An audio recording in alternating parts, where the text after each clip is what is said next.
اپنا محاسبہ خود کیجیے۔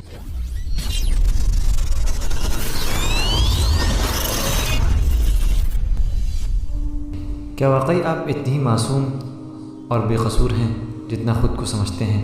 ذرا سنجیدگی سے ان جملوں پر غور کریں جنہیں ہم اکثر روزمرہ کی گفتگو کے دوران کہہ ڈالتے ہیں، مگر یہ حقیقت کے کس قدر خلاف ہے۔ اسی لیے مجھے سوموار کے دن سے نفرت ہے۔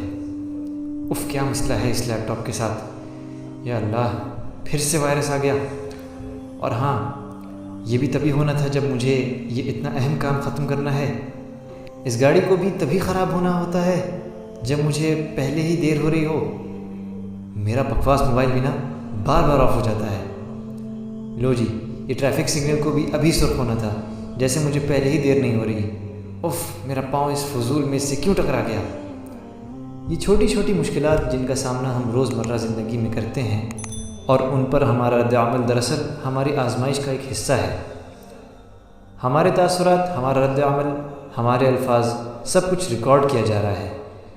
یہ اوپر دیے گئے شکوہ جات اور تاثرات، یہ ہم اصل میں ناراض ہو کس پر رہے ہیں؟ ہمیں پتہ ہے کہ میز نے ہماری ٹانگ کے خلاف کوئی سازش نہیں کی۔ ہم جانتے ہیں کہ گاڑیاں، موبائل اور لیپ ٹاپ نے کوئی جان بوجھ کے ہمارا نقصان کرنے کی کوشش تھوڑے کی ہے۔ تو پھر سوچیں، غور کریں، ہم اصل میں کس پہ ناراض ہو رہے ہوتے ہیں اس قسم کے جملے بولتے ہوئے؟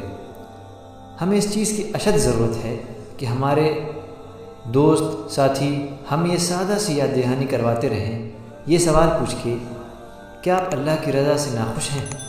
آئیے ان برے تاثرات اور الفاظ کو اس بہترین ہدایت اور رہنمائی کی روشنی میں بدل کر دیکھتے ہیں جو ہمارے نبی صلی اللہ علیہ وسلم کے ذریعے ہمیں ملی ہے۔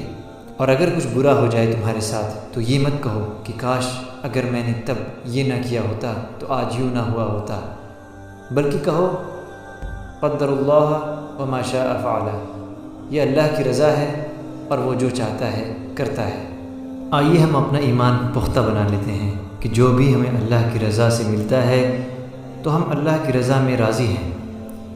جو آزمائش یا امتحان یا کوئی بھی مصائب اس نے ہمارے لیے منتخب کیے ہیں، ہم اللہ کی رضا میں راضی ہیں، اور اپنے کہے گئے ان الفاظ اور رد عمل سے خبردار رہیں جو روز قیامت آپ کے خلاف آپ کے ہاتھ میں تھما دیے جائیں گے، اور اللہ سب سے بہتر جانتا ہے۔ ویڈیو کو لائک کریں، چینل کو سبسکرائب کریں اور اپنی قیمتی رائے کا اظہار کمنٹ سیکشن میں ضرور کریں۔ السلام علیکم ورحمۃ اللہ وبرکاتہ۔